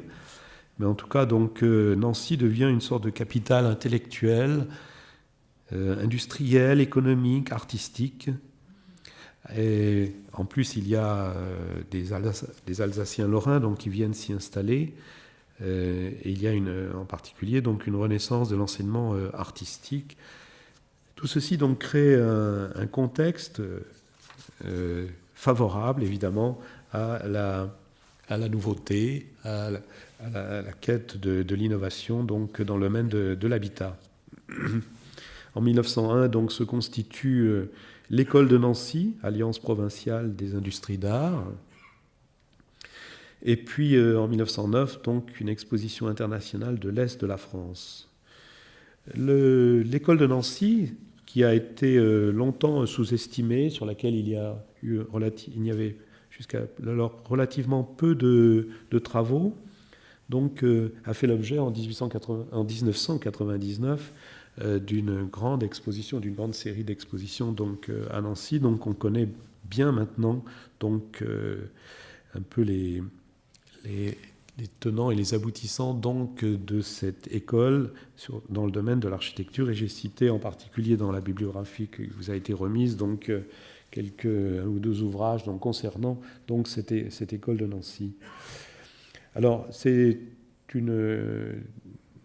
de très nombreuses constructions donc d'hôtels particuliers, de maisons bourgeoises, et dont avec une inspiration néo-gothique et néo-médiévale assez affirmée, assez prononcée, probablement par une sorte d'affirmation, d'une volonté d'affirmer une appartenance à la culture française, à l'époque donc où évidemment l'Alsace et une grande partie de la Lorraine étaient allemandes.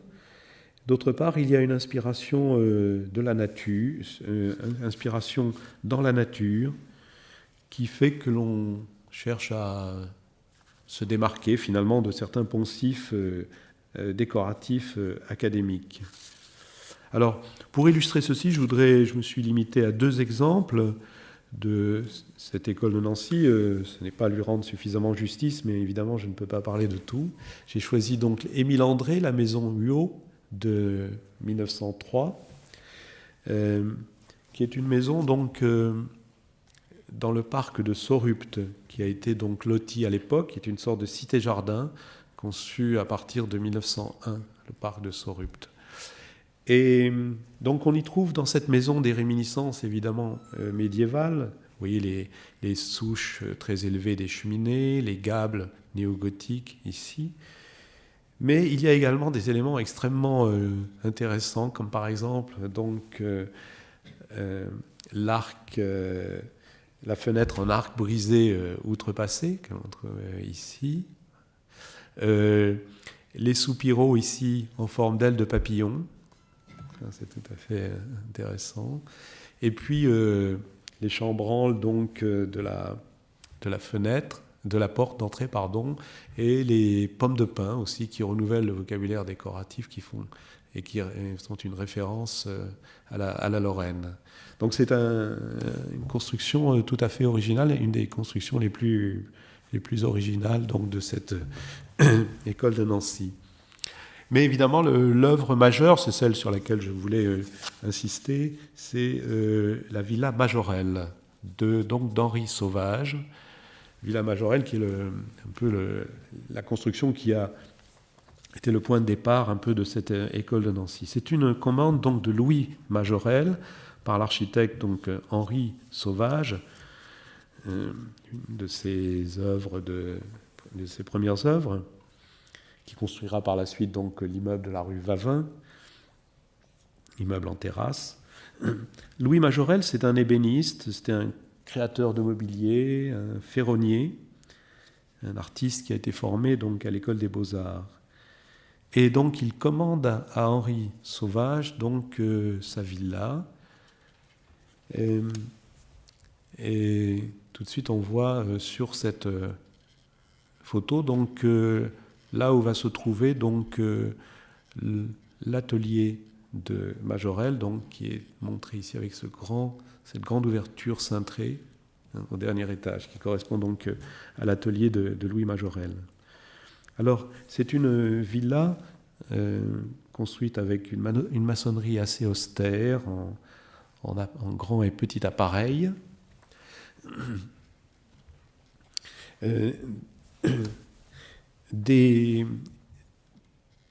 Dans cette maison, donc, Henri Sauvage a voulu être vrai selon le programme, pour reprendre encore une fois donc, la leçon un peu de Viollet-le-Duc. Il faut donc rendre visible à l'extérieur donc, les fonctions de l'habitat, fonction de l'habitation, et d'autre part être vrai selon les matériaux, selon les procédés de construction. Donc là encore, montrer la structure, montrer les articulations dans cette villa. D'où la variété des ouvertures, des volumes, des percements, des matériaux qui rendent lisible effectivement donc la hiérarchie des espaces et leur fonction. Ici, il y a par exemple une cage d'escalier qui aboutit donc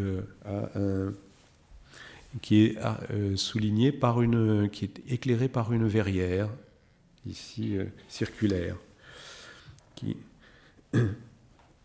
Alors, il y a dans pourquoi est-ce que cette villa est extrêmement intéressante, c'est qu'il y a aussi donc une collaboration de différents artisans et artistes.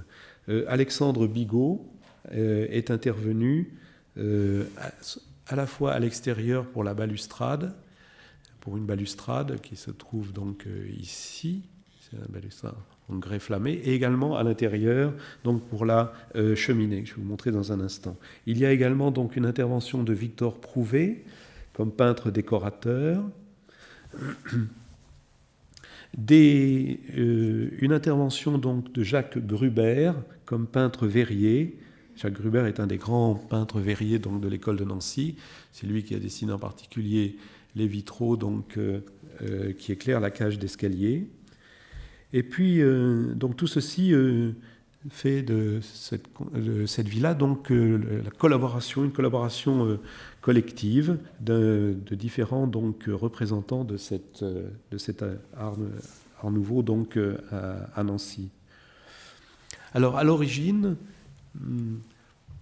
voici une autre vue. Alors à l'origine, il y avait des éléments extrêmement originaux. Vous voyez d'abord les souches des cheminées très élevées qui donnent un petit peu cet aspect très médiéval à cette architecture.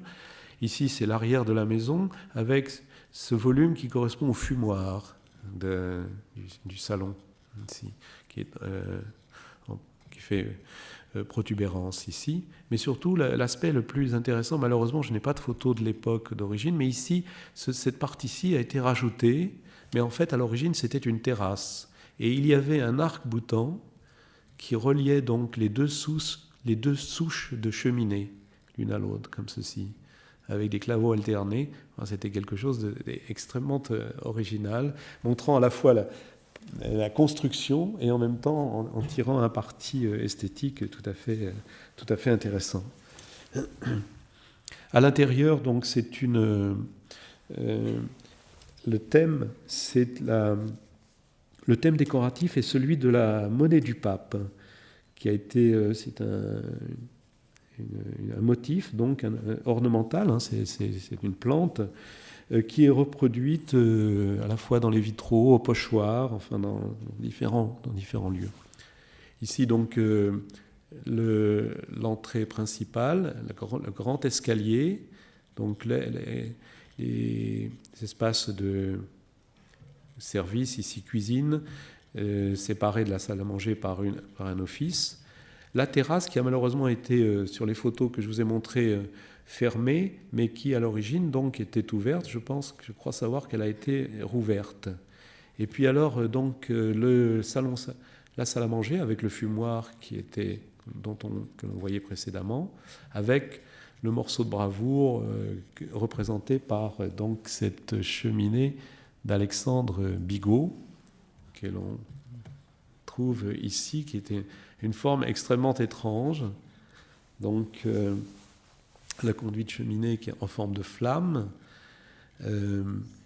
Aussi quelque chose qui a une fonction ici, vous voyez, ça se termine comme des espèces de spatules. En fait, ce sont des sièges, on peut s'y asseoir. Il y a également des rebords ici qui servent d'étagères, on peut y poser des objets.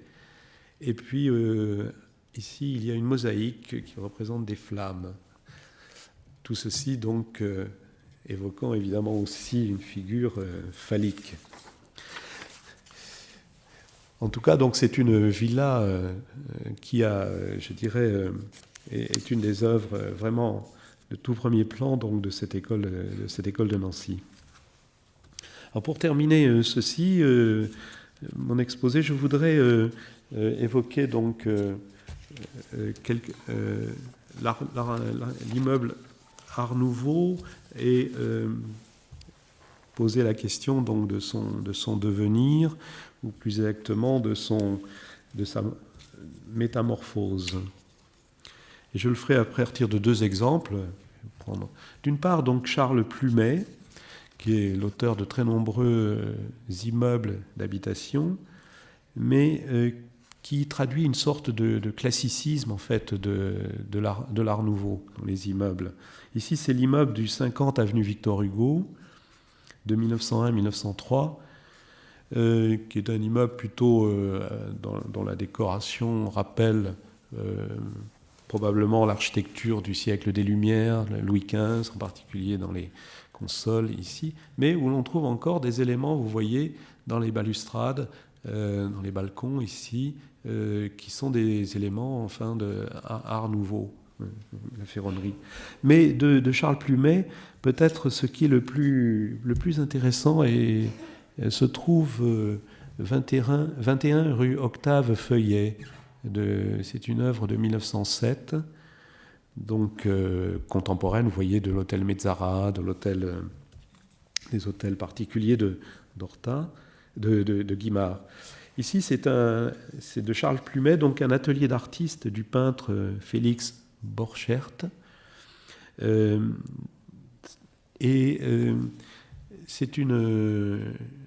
donc une maison atelier et qui s'insère complètement donc dans le tissu urbain, qui respecte la continuité urbaine, et qui est à la fois donc une construction dissymétrique, une façade dissymétrique, et en même temps symétrique. Il y a aussi une symétrie dans... Mais en même temps, il y a des ouvertures variées, correspondant là encore donc à des fonctions diverses, une certaine retenue évidemment dans la décoration, dans les courbes utilisées, et également donc à la partie supérieure, il y a donc l'atelier de l'artiste, du peintre là, qui est donc bien indiqué. Donc une façade, une sorte de planéité, retour à la planéité de la façade, une inflexion très légère de bow window, et donc l'art nouveau ici devient une sorte se réduit à quelques traits, à quelques motifs, donc repérables. Mais cette architecture est assez intéressante pour montrer justement les retombées finalement de cette architecture. Et puis je voulais terminer par un autre bâtiment, un immeuble bourgeois, donc qui est tout à fait contemporain de la Belle Époque, puisqu'il date de 1903, qui est donc l'immeuble du 25 bis, rue Franklin, donc à Paris, pas très loin d'ici, tout près d'ici, vraiment tout près d'ici, des frères Perret donc. Alors c'est un bâtiment intéressant parce qu'on voit donc à cette époque de la Belle Époque, on voit donc émerger la question du béton et la question des nouvelles techniques, et en particulier donc la technique du système NBIG, du système poteau-poutre de l'ossature, de la charpente de béton. Donc ici, l'immeuble est un immeuble avec une ossature en béton, et c'est un exemple de ce que Perret a appelé donc le béton esthétique. Il voulait rendre toute sa noblesse, il voulait donner plus directement toute sa noblesse esthétique au béton. Et donc une trame de poteaux porteurs et de poutres, de plancher, donc est tout à fait lisible en façade. C'est même souligné, donc les différents niveaux sont soulignés par des carreaux de grès ici qui sont qui recouvrent l'ossature. Cette ossature donc détermine des éléments actifs, des éléments porteurs, et d'autre part donc des éléments des éléments passifs, des éléments de remplissage. La façade est creusée, ce qui permet donc de multiplier les ouvertures sur la Seine. On est quand même sur la colline de Chaillot. Donc, mais ce qui me paraît intéressant, c'est de voir que c'est un bâtiment aussi qui fait, je dirais, des concessions à l'Art Nouveau. Puisque vous avez donc, d'une part, des carreaux d'Alexandre Bigot, ce fameux Alexandre Bigot qu'on a vu à la Villa Majorelle, au Castel Béranger et ailleurs, est intervenu également ici, donc dans cette espèce d'immeuble qui est un peu un manifeste du rationalisme architectural du béton armé. Il intervient ici dans les éléments de remplissage avec ses décors donc de feuilles de marronnier, ici des motifs de fleurs vous voyez, à pétales qui sont ici. Et qui couvre toutes les parties donc, concernant cette. Ici, donc, on a une conception, je dirais presque Art Nouveau du rapport entre l'ornement et la structure. L'ornement, vous voyez, est complètement subordonné à l'expression de la structure. Il ne déborde pas des lignes de force de l'architecture. Il met en évidence les parties actives et les parties qui sont passives. Parties actives et les parties passives. Et puis il y a à l'entrée donc des choses tout à fait intéressantes et même Bigot a signé. Il y a des pastilles de grès qui ont été enfoncées dans le ciment et que l'on voit donc à la base de ce bâtiment. C'est un principe de pastillage d'ailleurs qui avait été utilisé par Anatole de Baudot d'ailleurs à Saint-Jean-de-Montmartre.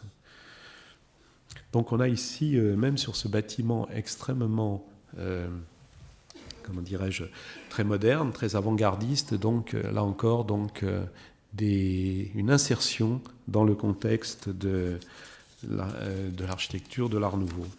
En conclusion, je voudrais dire deux, trois choses. D'abord, la fortune critique de cet habitat bourgeois Art Nouveau. Cet habitat a connu un très long purgatoire.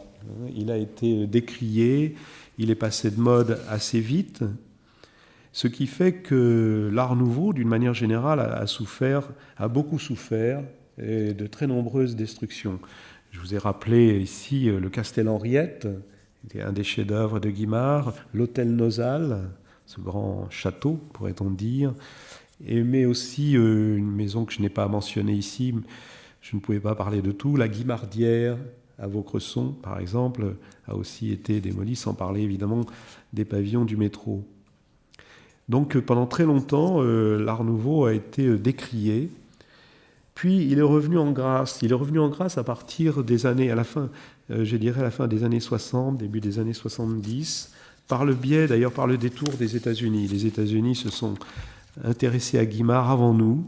Il y a toujours eu au Musée d'Art moderne de New York, dans le jardin de sculpture, donc une entrée à candélabre des métros de Guimard. Il y a eu une exposition au Musée d'Art moderne de New York en 1970. Puis ensuite, en 1971, au Musée des Arts décoratifs à Paris, une exposition intitulée « Pionniers du XXe siècle », incluant donc Guimard, Horta et Van de Velde. Et puis, au fur et à mesure, donc, il y a eu de plus en plus d'intérêt, pas seulement en France, mais je dirais à l'échelle européenne, pour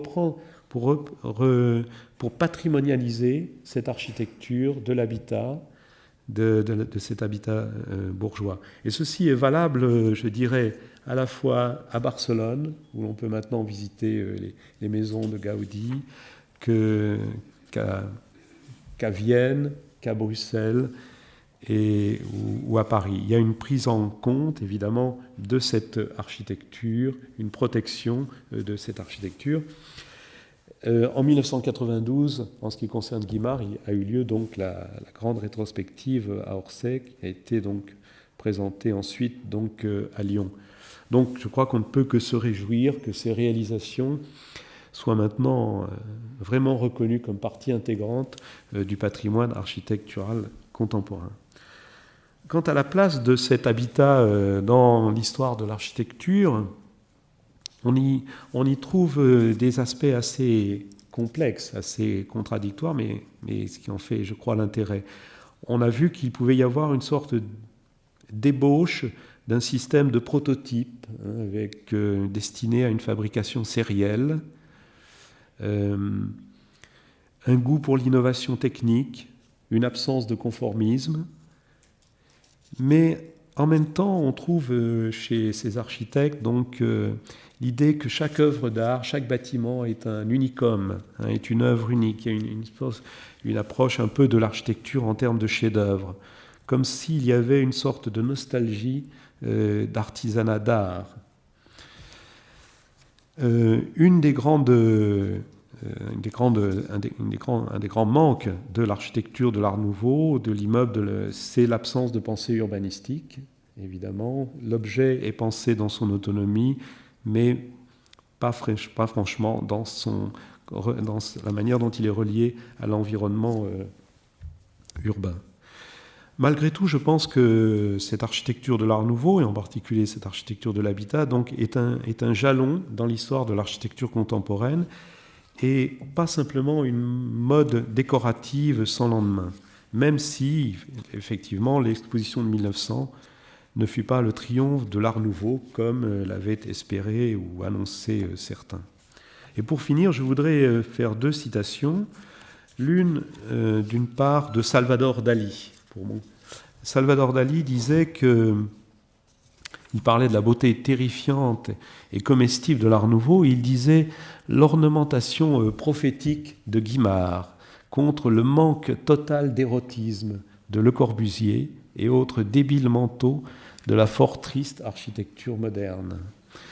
Donc très sévère à l'égard de Le Corbusier. Et en même temps, il faut rendre hommage à Salvador Dali et lui savoir gré d'avoir reconnu toute la dimension onirique finalement dans cette architecture. Mais en même temps, il est un peu sévère, il est trop sévère à l'égard de Le Corbusier. D'ailleurs, il aura l'occasion de nuancer son propos. Par en effet, donc, Le Corbusier admirait beaucoup l'architecture de l'Art Nouveau. Et je voudrais, pour terminer, en citer deux textes. D'abord, dans son introduction, à la première édition de son œuvre complète en 1929, paru à Zurich, il écrit ceci: « Vers 1900, un geste magnifique, l'Art Nouveau. On secoue les nippes d'une vieille culture. » On secoue les nippes d'une vieille culture. C'est une magnifique formule.